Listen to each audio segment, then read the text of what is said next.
Hello, and welcome back to Intima Vida.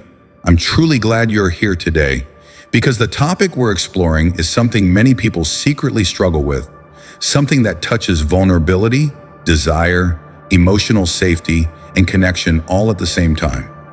Today, we're talking about how to sense your partner's hidden arousal signals, not as a mind reader, not as a performer, but as someone who values empathy, communication, and emotional attunement.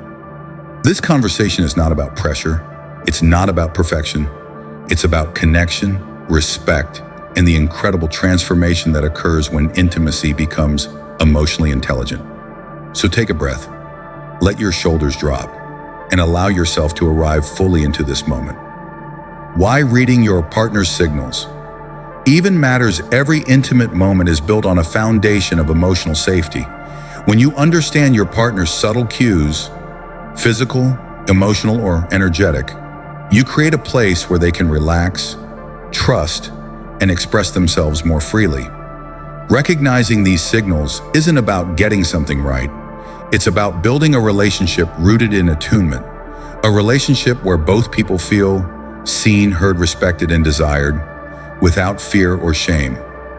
The truth is, desire doesn't always speak loudly. Often, it whispers. And learning to listen for those whispers is one of the greatest acts of intimacy you can offer someone. Emotional attunement, the core of connection. Let's begin with the most important element, emotional connection. Before you can sense arousal cues, you must sense emotional cues. Your partner's emotions shape the entire dynamic. Are they relaxed today or stressed? Are they feeling confident or self-conscious? Are they craving affection, reassurance, or closeness? Do they need slowness or excitement? When you tune into the emotional atmosphere, not just the physical one, you become more responsive, more intuitive, more aligned. Intimacy becomes a conversation, not an act. Understanding subtle body signals. Every person expresses desire differently. Some cues are soft and quiet, some are energetic, some are emotional. You might notice a shift in breathing, a warm smile that lingers a second longer, a gentle lean toward you, an increase in eye contact, a relaxed posture when they feel safe near you, a softening of their tone of voice, little fidgets that express excitement or anticipation, the way their energy becomes more open or inviting. These are not explicit signals. They are human signals, signals of comfort, trust, and emotional readiness. When you pick up on these cues, you're not just sensing desire, you're sensing how safe your partner feels in their connection with you.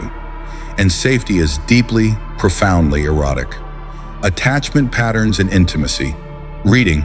Your ability to sense your partner's signals is influenced by both of your attachment styles. Someone with secure attachment often shows cues more openly. Someone with anxious attachment may mix desire with self-doubt or worry. Someone with avoidant attachment may desire closeness, but fear vulnerability.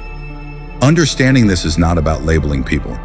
It's about compassion, about meeting your partner where they are, rather than assuming silence equals disinterest.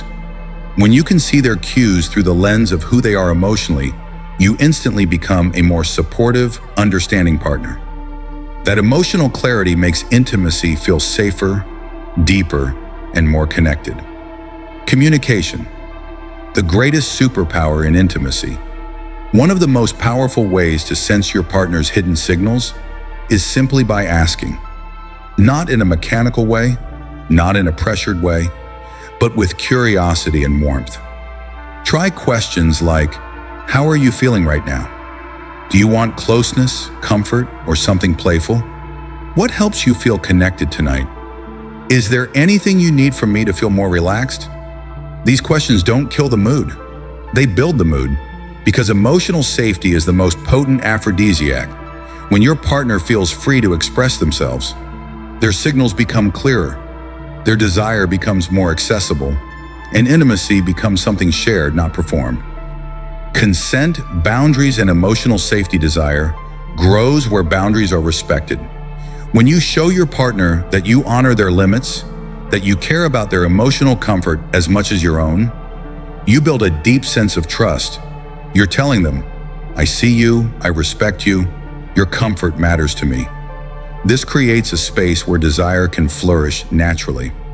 Remember, consent is a continuous conversation, not a one-time check-in. Boundaries aren't walls. They're bridges to deeper safety and connection. And when someone feels safe, they lean in, they open, they express more clearly. Self-love and body confidence shape the entire experience. Many people struggle to express their desire because they're wrestling with body shame, feeling not enough, fear of rejection, cultural or religious guilt, past trauma, internalized stigma about desire. If your partner hesitates or hides their arousal cues, it doesn't mean they don't feel desire. Sometimes it means they've learned to bury it. Your compassion, your patience, your gentle attunement can help them feel safer in their own body. Encouraging a partner's confidence is one of the most loving things you can do. And remember this, your own self-love also matters. Confidence is not arrogance. It is permission. Permission to feel, to connect, to express, to be present. The more compassion you show yourself, the more effortlessly you can connect with someone else. Breaking taboos and freeing desire from shame. We live in a culture that often teaches people to fear their own bodies, fear their attraction, fear their desire. So many people silence themselves because of shame. What if I'm too much? What if I'm not enough? What if they judge me? What if I'm doing it wrong?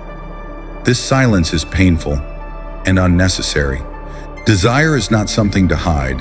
It's a human expression of closeness, curiosity, and connection. The moment you approach intimacy with kindness, openness, and non-judgment, you break generational cycles of shame. You make space for healing. You make space for authenticity. You make space for connection that feels liberating, not scary. How to truly become a pro at sensing hidden signals. It's not about technique. It's not about strategy.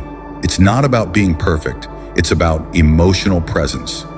Noticing the small things, communicating openly, listening without assumptions, respecting boundaries, slowing down, being curious instead of reactive, creating safety instead of pressure, seeing your partner as a whole person, not just a body. When you embody these qualities, something beautiful happens. Your partner begins to express more freely, their signals become clearer, and intimacy becomes deeper, richer, more fulfilling. You don't just sense their desire, you nurture it, you honor it, you grow it. That is what makes someone truly exceptional in intimacy. Before we end, I want you to remember this. You are capable of deep, intuitive, emotionally intelligent connection. You are capable of sensing the heart behind the body, the emotion behind the signals, the human behind the desire. Intimacy is not about performance, it's about presence. You don't have to be perfect. You just have to be real, compassionate, curious, and connected. Every moment of care you invest in your relationship, every conversation, every gentle check-in, every moment of empathy is building a foundation for the kind of intimacy that feels safe, passionate, and transformative. So go forward with confidence. Go forward with kindness. Go forward with the belief that you deserve healthy, nourishing, emotionally grounded love. And remember, real intimacy isn't something you perform. It's something you create with presence, respect, honesty, and heart.